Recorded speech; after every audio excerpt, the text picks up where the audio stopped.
It is the second week of July and I'm here with my CSA. I thought some of you might be interested in seeing what came in my CSA this weekend. Second week in July in New England. If you're new here, hi, my name's Val. I made the recipe website Very Vegan Val, and most of the time on my channel we focus on vegan food, but we also talk about vegan issues, and today we're gonna be unpacking some produce. Before we do that, let me just push these to the side and talk at your face a little bit. So for the first time this year, I'm part of a CSA. CSA stands for Community Supported Agriculture, and it's basically a way for individuals in the community to support small and local farms to allow them to continue to thrive. How a CSA usually works is you pay upfront a lump sum for the season, and then you're promised a certain amount in return. Usually you get a little bit more value than what you paid as a thank you for that initial investment. Now, what this does is it firstly ensures farmers a certain amount of business throughout the year, but it also gives them money when they might need it. A lot of the costs for a farm happen in the spring when you're planting, and very little of the money you need to operate your farm is coming in at that time. So this can sort of help by giving farmers that inject of cash when they need it earlier in the year. CSAs work in all sorts of ways. Sometimes you'll get a prepackaged box. Other times you can go and pick what you want out at the store. My CSA is kind of in the middle. You get a selection, and usually you get to choose between 2 or 3 things for each item, and you fill your own bags that way. It also includes a pick your own component. So most weeks I'm out there in the field doing a small amount of picking. And we also have a certain amount of extra farm bucks that you can use to purchase things at the farm stand. I actually bought a few seedlings that way this year. In terms of money, CSAs can be a bit expensive, especially because you're paying it all at once in the beginning of the year. My CSA was about $800, which comes out to like $40 a week, which is not bad for produce, but it's a lot to pay at once. A lot of CSAs have some workarounds for this. They have either like a snap share, sometimes they do it on a sliding scale, or other times they'll actually have a work share where they allow you to exchange your labor for produce. No matter how you do it, I think supporting your local farmers is a great thing, and I'm glad that I finally took the plunge and did it this year. Now that I'm done talking at your face, let's see what we got. Oh, also you get like way better produce this way. I don't know why I didn't say that. We've got these onions. So these are new onions, and you can use them just like you'd use regular onions. And then you can use the tops kind of like you'd use scallions. They don't taste quite as good as scallions in my opinion, but they're especially good for doing things like blending into salad dressings and pestos. A little bunch of fennel. I love fennel. You can use this top part like an herb. I actually have a beautiful dal recipe I make that uses just tons of this fennel top. And then the bottom you can use more like a vegetable. My favorite thing to do is to caramelize it with onions and then do whatever with it, like put it on pizza. It makes whatever you're cooking taste a little bit like sausage, because fennel is one of the spices in sausage. Thai basil. I really wish I could share these smells with you, but it smells so good. This is one of the ones that I went to the field and labored greatly over picking. I'm gonna definitely be making some sort of a noodle dish at some point, and then just chopping this up and putting it on top. I've just like shoved my face in this a ton. Anyway, Thai basil. We've got some gorgeous looking Swiss chard. Now, one of the things I really like about Swiss chard is I feel like it's like 2 vegetables. You have the stems that are crunchy and you can make like a gorgeous slaw out of it. And then you have the leaves that are tender and you can use them just like you'd use kale or spinach. I think it's a little more bitter than kale or spinach, but I think it's really delicious. I actually have a recipe that I'm gonna be working on using Korean rice cakes and Swiss chard, so that is definitely what I'm going to be doing with this bunch here. We've got a little bunch of radishes. I love radishes for salads. I also sometimes roast them, but more often than not, I will eat them raw. These greens are also edible. They're not the most amazing greens.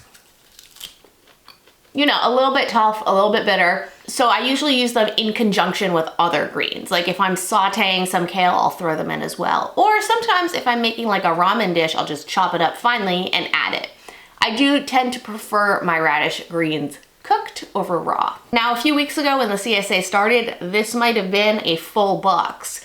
But the nature of CSAs is that you get what's in season, when it's in season, and to some extent, how much is in season. So we're getting more these days, so we're not done. A head of cabbage. Now this actually came from another local farm, not the one that the rest of my produce came from, but they have joined forces and are offering it in the CSA, which is great. That means that the money that I pay is going to help even more than just the one farm. Cabbage is super, super versatile. Raw, cooked, caramelized. Caramelized is really, I think, like the pinnacle of cabbageness. I like to do it with gnocchi, like a caramelized cabbage and gnocchi dish. Delicious. Lest you forget, it's also amazing if you have like all these vegetables and you think there's no way I could finish these, make yourself a sauerkraut or a kimchi. Cabbage is perfect for that. Green beans. This is another one I went to the fields and picked. I love fresh green beans and I love eating them raw. I actually really enjoy like slicing them finely and then making like a tarka.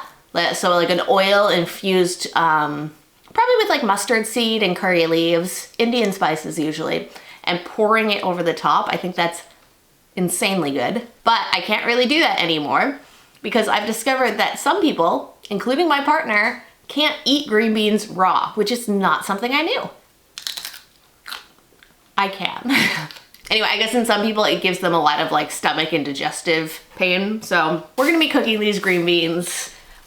I like doing a lot of things with green beans, but one of my sort of niche favorite sort of things is something that my mom used to make growing up, where she took these green beans and she took the soyaki sauce from Trader Joe's and just like blistered the green beans and then topped with the soyaki.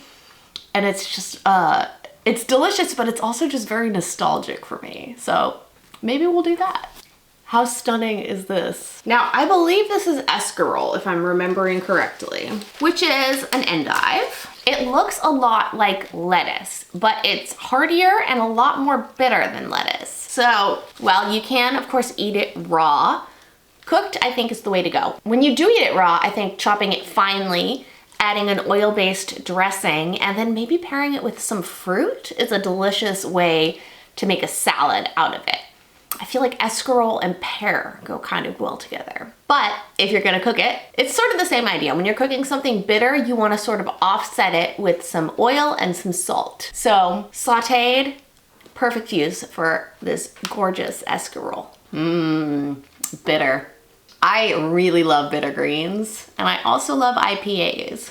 Next up, a cucumber. I can't get enough of making smashed cucumber salads, so I'll probably do that, but I do also like to add them to chili noodles, make like a nice little cucumber sandwich.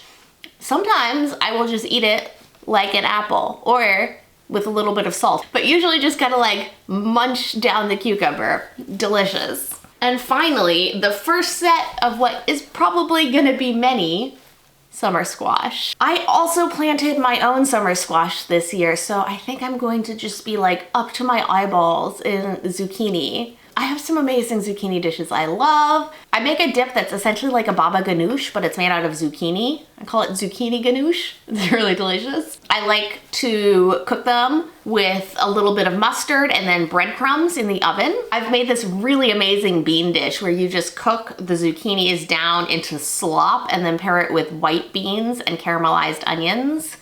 There have been a lot of caramelized onions in this video. I don't actually do it that often. So interesting how these things work. Anyway, I like to do that. I like to, occasionally I'll make a zucchini bread. I also like to grate them down and make them into little fritters.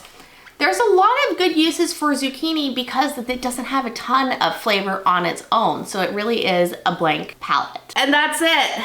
I am feeling so blessed with vegetables this week. Actually, I didn't show it, but I'm going on vacation later this season, so I swapped weeks with somebody, so I actually have 2 times all of this.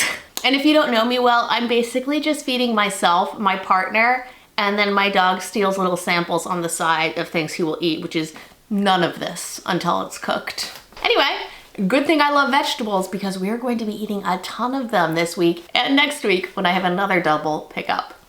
Let me know in the comments if this is interesting to you and if you'd like to see this type of video more often. I never really know if people are just gonna find this boring and like, why are you showing me unpacking your groceries? Or if this actually would be interesting and informative and something that you would enjoy watching.